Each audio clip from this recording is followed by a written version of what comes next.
우리 지역의 다양한 이슈와 현안들을 심층적으로 풀어보는 헬로 이슈 토크입니다. 저희 헬로 이슈 토크에서는 오는 4월 10일 치러지는 22대 총선 후보자들과 함께하는 시간 준비했는데요.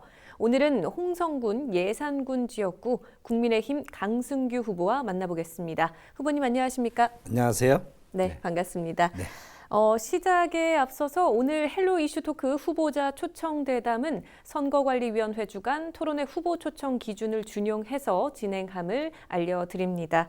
자, 후보님 먼저 지역 주민들께 인사 한 말씀 해주실까요? 네. 안녕하세요.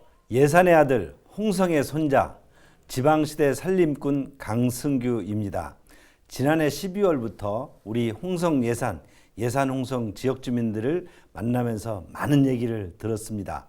앞으로 남은 선거 기간에도 우리 주민 여러분만 오직 바라보며 주민 여러분께서 그동안 막히고 답답했던 여러 가지 지역 현안들에 대해서 더 듣고 또 이를 어떻게 현명하게 해결할지 맞춤형 해결 방안은 무엇인지 등을 찾아보겠습니다. 그리고 앞으로 다양한 활동을 하면서 오직 주민만 바라보면서 고향 예산 홍성 예산의 발전에 제가 그동안 쌓은 경험들을 다 여러분께 쏟아 부으면서 주민과 함께 가겠습니다. 지금 강승규 후보께서는 지난 18대 국회에서 마포갑 지역구 국회의원으로 활동을 하셨죠. 네. 그리고 윤석열 정부 초대 시민사회 수석으로 함께하다가 고향으로 돌아와서 지금 출사표를 던졌는데 출마의 변도 먼저 들어보겠습니다. 힘있고 빠르고 확실하게 홍성 예산이 변화해서 정말 지방 소멸, 인구 절벽, 그리고 청년 불안의 이 트리플 악재를 이제는 끊어내야 된다. 이렇게 저는 생각합니다. 이곳 홍성 예산에서 이제 지방시대의 어떤 패러다임을 바꿔야 된다고 생각합니다. 홍성 예산, 서울과 수도권과 50분대 생활권으로 이제 다가옵니다. 지방시대의 다양한 우리 프로그램도 이렇게 패러다임이 전환돼야 되고 이곳 홍성 예산이 이런 지방시대의 부활, 지방시대의 선도 모델이 되도록 제가 함께 한번 주민 여러분과 함께 만들어 가겠습니다. 네, 지금 저희가 22대 총선을 앞두고 지역 출마 후보자들과 함께 이야기를 들어보는 시간을 이어가고 있는데 강승규 후보만의 강점이 있다면 뭐라고 생각하십니까? 네. 제가 그동안 이곳 지방 출신으로서 도시에서 성장하면서 사회생활 하면서 많은 경험을 했습니다. 부지런함으로 이곳 홍성 예산 홍성의 다양한 문제점들을 찾아내고 또 이 부분을 진정성 있게 그냥 말로만이 아니라 진정성 있게 다가가서 해결책을 찾아낸다면 또 이 해결책을 집요하게 해결해 낸다고 생각합니다. 그동안 정치권에 대해서 많은 주민들이 실망스러운 부분이 있었는데 이런 부분들은 과거에 매달리든지 또 말로만 한다든지 또는 탁상에 그친다는 것 등이었는데 이런 부분 등을 저의 부지런함 그리고 진정성 있고 그리고 집요함으로 한번 주민 여러분과 풀어보겠습니다. 이런 저의 장점 여러분들께서 충분히 활용하셔도 좋습니다. 그러면 지역의 현안 그리고 미래를 위한 유권자와의 약속이죠. 공약도 좀 들어보겠습니다. 지금 예산 홍성 지역구에 출마를 이제 하시는데 홍성과 예산 발전을 위한 강승규 후보만의 공약이 있을까요? 홍성에는 많은 그동안 천년의 고도답게 많은 문화유산이라든지 또 자원이 있음에도 불구하고 급격한 인구가 줄어들면서 네. 많은 부분에 어려움을 겪고 있습니다. 여기에 다시 청년들이 찾아오고 원도심이 살아나는 그런 활기찬 홍성 프로젝트를 시행해야 된다고 생각합니다. 예산 정말 예당호를 주변으로 또 예산시장에 백종원 대표가 추구했던 여러 가지 예산시적 프로젝트 등이 많은 주변에 관심을 받고 있습니다만 이곳이 좀 더 청년들이라든지 또는 기촌이라든지 많은 외지인들이 찾아와서 쇼핑도 하고 문화도 즐기고 또 살만한 그런 정주 여건이 강화된 품격 있는 예산으로 만들지 않으면 이 부분도 또 지속성이 부족하다고 생각합니다. 품격 있는 예산, 예당호, 신삽교역 그리고 예산시장 등으로 이어지는 여러 가지 지역 문화유산을 잘 어울리게 만든다면 품격 있는 예산을 만들 수 있다. 이렇게 저는 비전을 제시합니다. 그래요. 지금 뭐 활기차고 품격 있는 지역을 얘기하셨는데 그러면 지금 현재 예산과 홍성 지역에서 가장 시급하게 풀어야 할 현안이 있다면 그건 어떤 것들을 좀 꼽아볼 수 있을까요? 백종원 대표께서 그 예산시장 부활 프로젝트를 성공적으로 추진하면서 예산에 활기가 뛰고 있지 않습니까? 이런 부분 등을 홍성이라든지 광천시장 등으로 확대를 해야 됩니다. 특히 홍성의 경우 천년의 도시, 천년의 고도 홍주 읍성을 좀 복원해서 문화가 다시 살아나게 해야 되고요. 홍성에 많은 상권이 있습니다. 매일시장 또는 전통시장 그리고 또 월산상가 등 많은 상권이 있습니다만 네. 인구가 줄어들면서 많이 너무 쇠퇴하고 있습니다. 이런 부분 등에 홍주 읍성 또 먹거리, 볼거리 또 이런 자연환경 등과 어울리게 해서 원도심을 살려내야 되고요. 네. 광천시장도 광천도 원도심이 너무 지금 쇠퇴해서 2만 7천의 광천 인구가 이제는 7, 8천 명으로 줄어들었습니다. 광천 주민들의 상실감이 너무 큽니다. 광천시장 중심으로 주변의 철도, 역세권 등을 잘 활용해서 광천의 부활을 다시 한번 모색해야 되는 그런 시점에 와 있습니다. 네, 그리고 지역 주민들이 관심을 갖는 몇 가지 이슈들도 좀 더 짚어보도록 하겠습니다. 네. 지금 충청남 도청 이전과 함께 내포 신도시가 출범한 지도 10년이 넘었습니다. 네. 그런데 정주 여건계에서는 여전히 기대에 못 미친다라는 그런 지적도 많은데요. 특히 의료 인프라가 좀 부족해 보이는 그런 실정인데 충청남도와 예산군, 홍성군은 충남 국립의대 유치를 위해서 노력을 하고 있는데 후보님께서는 어떻게 이 문제를 좀 풀어야 한다고 생각하시는지요? 이 부분의 가장 큰 원인 중에 하나가 의료 또는 교육 등의 여러 가지 서비스 시설이 부족하기 때문에 주민들이 여러 가지 생활에 불편을 겪고 있기 때문이죠.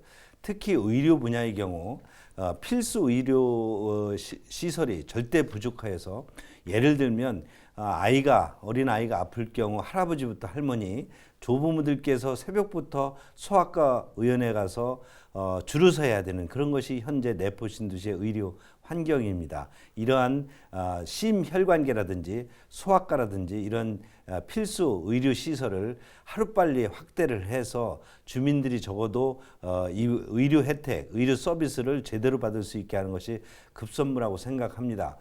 종합병원의 경우도 지금 명지병원이 이곳에 개원을 하기로 MOU도 체결하고 또 토지 매입 계약도 했지만 아직 착공한다는 소식은 들리지 않고 있습니다. 이런 부분 등이 하루빨리 명지병원이 어떤 계획을 가지고 있는지 무엇이 착공을 지금 늦게 하는지 실질적으로 접근을 해야 된다고 봅니다. 이러한 단기, 중기 계획도 중요하지만 중장기적으로 지금 보면 내포를 포함한 우리 충남 지역은 도청 소재지가 있음에도 불구하고 국립의대가 없지 않습니까? 지금 전남하고 저희 경북하고 그리고 또 우리 충남이 도청 소재지가 있음에도 불구하고 국립의대가 없습니다. 이를 어찌든지 하루빨리 풀어내야 되는데 지금 정부가 의료계획에서 박차를 가고 있습니다만 중장기적으로는 이런 국립의대를 이곳 우리 충남도에 유치를 해야 된다 이렇게 보고 있고요. 네. 지금 충남도와 예산군 등에서 그 공주산업대와 함께 공주산업대 예산 캠퍼스에 국립의대를 유치한다는 공약도 그렇고 네. 주민들에게도 지금 많은 바라고 있습니다. 이번 선거가 끝나면 국립의대를 설치하는 경쟁이 치열할 텐데 힘있게 또 정부와 또는 의료계와 협의를 통해서 이곳에 국립의대를 설치하는 것이 큰 급선무라고 가장 큰 급선무라고 생각합니다. 여기에 또 교육시설도 필요합니다. 네. 우리 여기 충남대가 캠퍼스를 만들기로 돼 있습니다만 아직 부지만 있는 상태이고 그래서 충남대 어떤 혁신 그런 분야의 충남 캠퍼스가 이곳 내포 신도시에 들어서야 되고 또 우리 젊은 친구들이 많기 때문에 젊은 친구들의 자제분들이 이곳에서 교육 서비스를 받으려면 공공 교육 시설도 필요하지만 명품 학원가 등도 이곳에 유치를 해야 되기 때문에 이런 부분이 필요하지 않나 이렇게 보고요. 저희는 또 카이스트의 과학영재고 등을 이곳 내포 신도에 유치함으로 인해서 명실상부한 교육 혁신 도시로 이곳이 발돋움되어야 된다 이렇게 보고 있습니다. 네. 교육 국제화 특구 지금 저희 내포 신도가 지정돼 있습니다만 학원 또 국제교육 또 다양한 공공교육 시설이 확대되어서 의료나 교육에 있어서 차고 넘치는 서비스가 있다. 이것이 내포 신도시의 앞으로 미래 비전이 되어야 된다 이렇게 생각합니다. 자, 그리고 문재인 정부 당시 내포 신도시가 혁신 도시로 지정이 됐는데 공공기관 이전 소식은 아직 없는 상황입니다. 이게 지금 총선 이후 공공기관 이전이 가시화될 거라는 전망인데 지역 정치권의 적극적인 노력도 좀 필요할 것 같은데요. 후보님, 어떤 전략이 필요할까요? 예, 우리 내포 신도시는 신도시가 형성됨에도 불구하고 과거 문재인 정부 시절에 세종시가 건설되기 때문에 이곳에는 혁신도시가 필요 없다고 해서 제외됐습니다. 내포 신도시가 행정기관만 유치됨으로 해서 이것은 신도시가 형성될 수 없다는 그런 현실이 다가오자 뒤늦게 지난 2020년에 혁신도시로 지정이 되었습니다. 그러나 2020년에 혁신도시가 지정된 이후에도 무늬만 혁신도시이지 아직 공공기관 하나 이전 계획조차 확정된 것이 없습니다. 제가 시민사회 수석으로 있을 때 이 부분에 대해서 어떤 일이 벌어지는지 제가 한번 상황을 살펴봤습니다만 홍성군과 예산군에서 각각 각 공공기관을 이전하겠다 해서 한 33개 정도를 이전시키겠다는 계획을 지방시대위원회와 함께 추진하고 있었습니다만 네. 이런 부분들도 계획이 불확실한 데다가 지금 저희로서는 혁신도시를 이 정도 가지고도 부족하겠다 해서 지금 한 44개 정도로 이것을 확대하는 것 등을 논의가 되고 있습니다. 이 선거가 끝나면 이런 혁신도시에 공기업 등이 또 여러 가지 공공기관이 이곳에 이전하기 위해서는 힘 있는 후보가 또 국회의원이 되어야 된다는 부분 등을 주민들에게 좀 호소드리고 싶고요. 이 혁신도시 플러스 알파 정말 킬러 콘텐츠가 좀 들어와야 되기 때문에 이에 대해서 저희가 지금 국가산단을 이곳에 유치하지 않았습니까? 국가산단이 현재 70만 평이 예비 후보로 지정이 되어 있습니다. 타당성 조사가 진행되고 있는데 70만 평 중에서 우선 한 40만 평 정도를 1차 개발해서 이곳에 정말 제대로 된 기업을 유치해야 혁신도시와 함께 이곳 내포에 여러 가지 기업이 들어오면서 인구도 늘어나고 또 여러 가지 다양한 미래 먹거리가 창출될 수 있다 이렇게 보고 있습니다. 네. 자, 그리고 내포 신도시로 인구가 유입되면서 예산과 홍성 지역에서는 원도심 활성화 문제도 중요한 과제로 떠오르고 있습니다. 후보님께서도 앞서 살짝 언급을 하시긴 했는데 이 원도심이 활력을 되찾고 또 지역 내 균형 발전을 이루기 위해서는 구체적으로 어떤 대책이 필요할까요? 이 인구가 지금 줄어들고 있는 것은 청년 인구가 계속 수도권도로 유출되고 있지 않습니까? 청년들이 이곳에서 살만한 도시라는 것이 있어야 될 것이고 그런 부분에 있어서는 아까 말씀드린 대로 여러 가지 의료라든지 교육시설 등이 확충이 되어야 청년들이 빠져나가지 않을 것으로 봅니다. 청년들이 나가지 않는 것만이 아니라 지금 유출돼 있던 우리 많은 베이비 부머 세대들이 또 이곳에 정착하고 다시 돌아올 수 있는 환경을 조성해야 된다고 생각합니다. 네. 그래서 저는 예당호 주변 등의 명품 어떤 귀농 귀촌 단지를 만들어서 이분들이 이곳에 정착하고 아니면 또 이곳에 와서 4도 3촌 그러니까 주 4일 정도 수도권에 거주하면서 직장도 다니고 생활을 하더라도 실제 주말 등은 이곳에서 좀 더 품위 있는 그런 생활을 할 수 있는 삼촌 생활도 좀 구상할 수 있다고 보고요. 그런 네. 기농기촌단지가 예당호 주변 등에 들어설 수 있으면 좋겠다 이렇게 생각합니다. 근데 가장 중요한 것은 수도권 인구 등이 이곳에 기농기촌하는 것보다 이곳에 있는 청년 인구들이 더 이상 빠져나가지 않고 요새 계속 정착하려면 수도권과 이곳 홍성 예산 홍성이 하나의 생활권에 있다라는 대수도권 전략이 필요하다고 봅니다. 네. 이것을 할 수 있는 우리는 인프라를 이제 갖추게 됩니다. 올해 서해안선이 개통이 되면 이제 그 기본 인프라를 갖추게 되고요. 다만 올해 개통되는 서해안선은 경부 고속철에 직결이 안 되기 때문에 지금 타당성 조사를 통해서 화성부터 경부선 구간까지 한 7.2km를 조기에 2, 3년 내에 그 완공을 하게 된다면 앞으로 2, 3년 후에는 즉 그야말로 서울과 그 홍성 예산이 45분, 50분대에 다다르게 된다. 그러면 이곳에 거주하는 좀 더 정주 여건이 편안한 곳에서 집값도 싸고 여러 가지 자연환경과 어울릴 수 있는 그런 곳에서 거주하면서 서울로 출퇴근할 수 있다.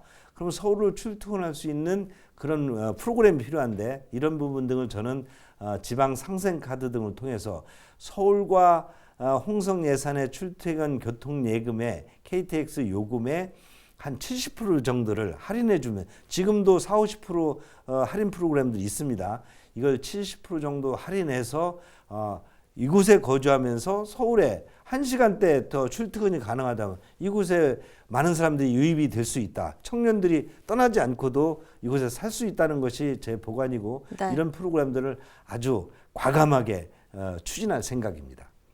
알겠습니다.